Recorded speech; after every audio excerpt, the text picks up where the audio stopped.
Hello, নমস্কার। আমি শুভেন্দু রায় বলছি। আজকের বিষয় হচ্ছে মাসেল অফ দ্য থোরাক্স। বুকের পেশি বা মাসেল অফ দ্য থোরাক্স ওয়ার্ড এ অনেকভাবে বিভক্ত। এক, সামনের দিকে হলো পেক্টোরালিস, সামনের দিকে হলো পেক্টোরালিস মেজর।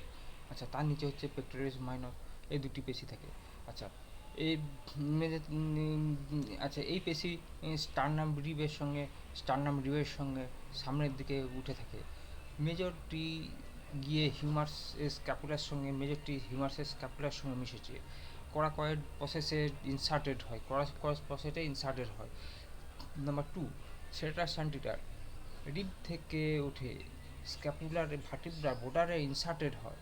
নাম্বার থ্রি, পেছনের দিকের পেশি বা ব্রেক, হ্যাঁ ব্যাক ব্যাক মাসেল বা পিঠের পেশি, ট্রাপিজাস পেশি দুটি পিঠের দুদিকে বিস্তৃত। এটি অক্সিপিটাল হাড় ও 12টি থোরাসিক পর্যন্ত সব ভার্টিব্রা থেকে উঠে গিয়ে স্ক্যাপুলার স্পাইন ইনসার্টেড হয়। এছাড়া আছে সুপারফিশিয়াল পেশি, ল্যাটিসিমাস ডরসাই ও তার নিচে টেরেস মেজর, টেরেস মাইনর, রম্বয়েড প্রভৃতি ডিপ পেশি। এর সঙ্গে একটি বিরাট ফেসিয়া থাকে পিঠের লাম্বার অঞ্চলে, যাকে বলে লাম্বার ফেসিয়া। এতে কোনো ইনফ্লামেশন হলে তা লাম্বেগো তাকে লাম্বেগো বলা হয়। ইন্টারকোস্টাল মাসেল বা বুকের পাজরার পেশিগুলি একটি রিব, হুম এর আপার বর্ডার থাকে লোয়ার অবধি পর্যন্ত বিস্তৃত। এদের মধ্যে দুটি ভাগ আছে, এক্সটার্নাল ইন্টারকোস্টাল, এগুলি হচ্ছে সুপারফিশিয়াল। ইন্টারনাল, হ্যাঁ ইন্টারকোস্টাল, এগুলি হচ্ছে ডিপ। এদের ফাইবারগুলি একটি অন্যটির উল্টোভাবে অবস্থান করে। এদের নিঃশ্বাস গ্রহণে সাহায্য করে। ডায়াফ্রামের পেশি হচ্ছে, এটি হলো একটি ডোম আকৃতির মাস্কুলো টেন্ডিনিয়াস, যা সম্পূর্ণভাবে বুকের ও পেটের ক্যাভিটিকে দুটি ভাগে ভাগ করে থাকে। আচ্ছা, একটি হচ্ছে আপার পার্ট, একটি হচ্ছে লোয়ার পার্ট। এটি থোরাসিক ক্যাভিটি ফ্লোর বা মেঝে তৈরি করে, এই অ্যাবডোমিনাল ক্যাভিটি রূপ তৈরি করে থাকে।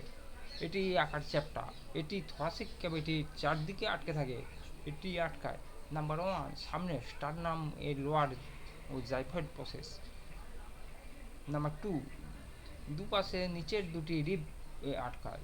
নাম্বার থ্রি, পেছনের প্রথম দুটি লাম্বার ভার্টিব্রার সঙ্গে দুটি স্লিপ দ্বারা আটকায়। এটি চারধারের পেশি, মাঝের অংশ ফ্ল্যাট টেন্ডন দ্বারা গঠিত, তাকে বলা হয় সেন্ট্রাল টেন্ডন। এর উপরে থাকে নাম্বার ওয়ান, হার্ট ও তার কভার পেরিকার্ডিয়াম এর উপরের সারফেস এর কেন্দ্রে থাকে। নাম্বার টু, দুদিকে দুটি লাংস বা বেস ও তার আবরণকে কভার করে রাখে, যাকে পুরা বলা হয়। এর নিচে থাকে পেরিটোনিয়াম ও কভার দ্বারা আবৃত অংশ।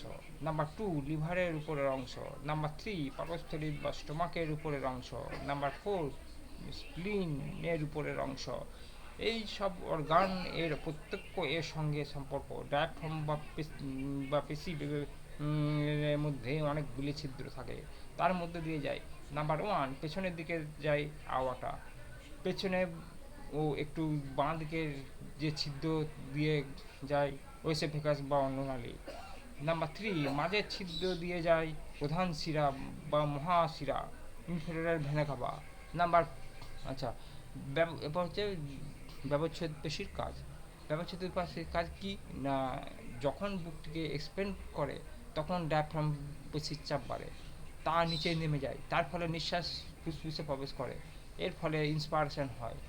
যখন বুকটি কন্ট্রাক্ট করে ডায়াফ্রাম রিল্যাক্স করে ও উপরে যায়, তার ফলে বাতাস চাপের ফলে বুক থেকে বেরিয়ে যায়, তাকে বলা হয় এক্সপায়ারেশন। ডায়াফ্রামের পেটের দিকে ও চাপ দেয়, তার ফলে প্রসব করতে পারে ও পায়খানা করতে পারে, পায়খানা করতে সাহায্য করে। সার্ভাইকাল প্লেক্সাস থেকে ফেনিক নার্ভ ও ডায়াফ্রামে যে সাপ্লাই করে। নমস্কার, আজকের ভিডিওটি এখানেই শেষ হলো। পরবর্তী ভিডিও বাড়ানোর জন্য লাইক, শেয়ার এবং সাবস্ক্রাইব অতি অবশ্যই করবেন। হ্যাঁ, ধন্যবাদ।